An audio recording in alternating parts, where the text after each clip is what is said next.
asal-usul batik di Indonesia.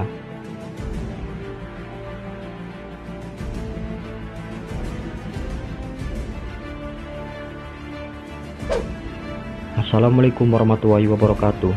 Halo Sobat Tamta, semoga kita semua selalu dalam lindungan Tuhan Yang Maha Esa, diberikan kesehatan, serta diberikan kelancaran dalam segala urusannya. Tahukah Sobat, ternyata batik sudah dikenal di mancanegara. Bahkan batik sempat diklaim oleh Malaysia. Namun bagaimanakah asal-usul pakaian tradisional asli Indonesia ini?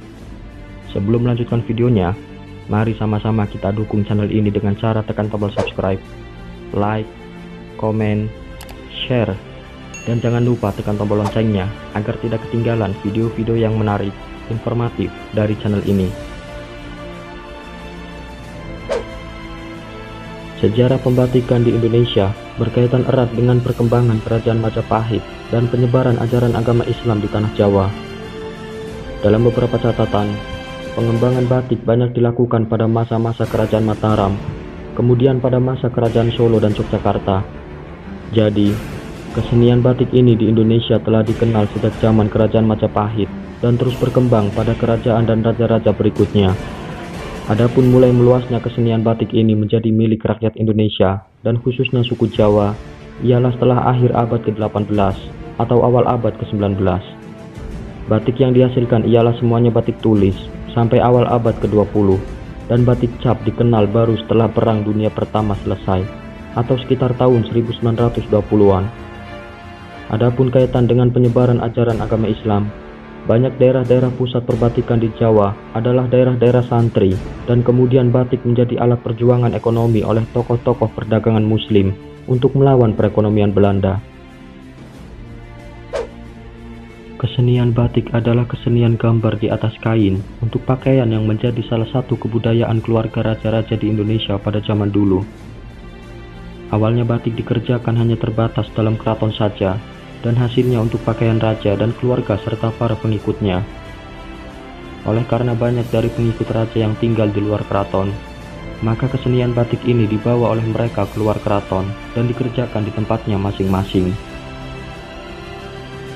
Lama-kelamaan, kesenian batik ditiru oleh rakyat terdekat. Selanjutnya meluas menjadi pekerjaan kaum wanita dalam rumah tangganya untuk mengisi waktu senggang.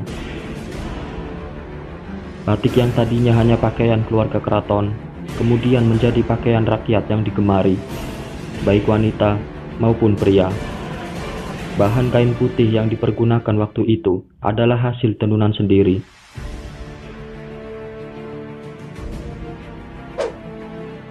Sedangkan bahan-bahan pewarna yang dipakai terdiri dari tumbuh-tumbuhan asli Indonesia yang dibuat sendiri, antara lain dari pohon mengkudu, soga, nila, dan bahan sodanya dibuat dari soda abu, serta garamnya dibuat dari tanah lumpur. Batik telah menjadi kebudayaan di Kerajaan Majapahit. Mojokerto adalah daerah yang erat hubungannya dengan Kerajaan Majapahit semasa dahulu, dan asal nama Mojokerto ada hubungannya dengan Majapahit. Kaitannya dengan perkembangan batik asal Majapahit berkembang di Tulungagung adalah riwayat perkembangan pembatikan di daerah ini dapat digali dari peninggalan di zaman Kerajaan Majapahit.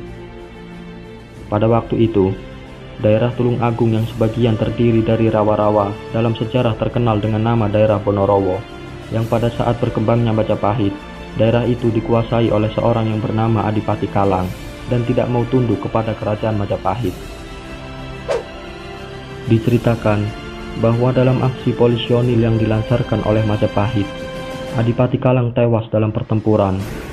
Konon dikabarkan tewas di sekitar desa yang sekarang bernama Kalangbret. Maka tentara-tentara dan keluarga Kerajaan Majapahit yang menetap dan tinggal di wilayah Ponorogo atau yang sekarang bernama Tulungagung juga membawa kesenian membuat batik asli. Daerah pembatikan sekarang di Mojokerto terdapat di Kuali, Mojosari, Betero, dan Sidomulyo. Di luar daerah Kabupaten Mojokerto adalah di Jombang. Pada akhir abad ke-19, ada beberapa orang kerajinan batik yang dikenal di Mojokerto. Bahan-bahan yang dipakai waktu itu kain putih yang ditenun sendiri, dan obat-obat batik dari soga jambal, mengkudu, nilatom, dan sebagainya. Obat-obat luar negeri baru dikenal setelah Perang Dunia Pertama selesai, yang dijual oleh pedagang-pedagang asal Cina di Mojokerto. Batik cap dikenal bersamaan dengan masuknya obat-obat batik dari luar negeri. Batik cap dibuat di Bangil, dan pengusaha-pengusaha batik Mojokerto dapat membelinya di Pasar Porong Sidoarjo. Pasar Porong ini sebelum krisis ekonomi dunia dikenal sebagai pasar yang ramai, di mana hasil-hasil produksi batik Kedung Cangkring dan Jeti Sidoarjo banyak dijual. Pada waktu krisis ekonomi, pengusaha batik Mojokerto ikut lumpuh karena pengusaha tersebut kebanyakan kecil usahanya. Setelah krisis kegiatan pembatikan muncul, masuklah Jepang ke Indonesia. Pada waktu pendudukan Jepang, kegiatan pembatikan lumpuh lagi. Kegiatan pembatikan muncul lagi sesudah revolusi di mana Mojokerto sudah menjadi daerah pendudukan. Ciri khas batik Kalangbret dari Mojokerto adalah hampir sama dengan batik-batik keluaran Yogyakarta, yaitu dasarnya yang putih, warna coraknya coklat muda dan biru tua, yang telah dikenal sejak lebih dari seabad yang lalu. Tempat pembatikannya di Desa Majan dan Simo. Desa ini juga mempunyai riwayat sebagai peninggalan dari zaman peperangan Pangeran Diponegoro pada tahun 1825. Meskipun batik dikenal sejak zaman Majapahit, namun perkembangan batik mulai menyebar pesat di daerah Jawa Tengah dan Yogyakarta. Hal itu tampak bahwa perkembangan batik di Mojokerto dan Tulung Agung lebih dipengaruhi oleh corak batik Solo dan Yogyakarta. Di dalam berkecamuknya antara tentara kolonial Belanda dengan pasukan-pasukan Pangeran Diponegoro, maka sebagian dari pasukan-pasukan Kiai Mojo mengundurkan diri ke arah timur dan sampai sekarang bernama Majan. Sejak zaman penjajahan Belanda hingga zaman kemerdekaan ini, Desa Majan berstatus Desa Merdikan atau daerah istimewa, dan kepala desanya seorang kiai yang statusnya turun-temurun.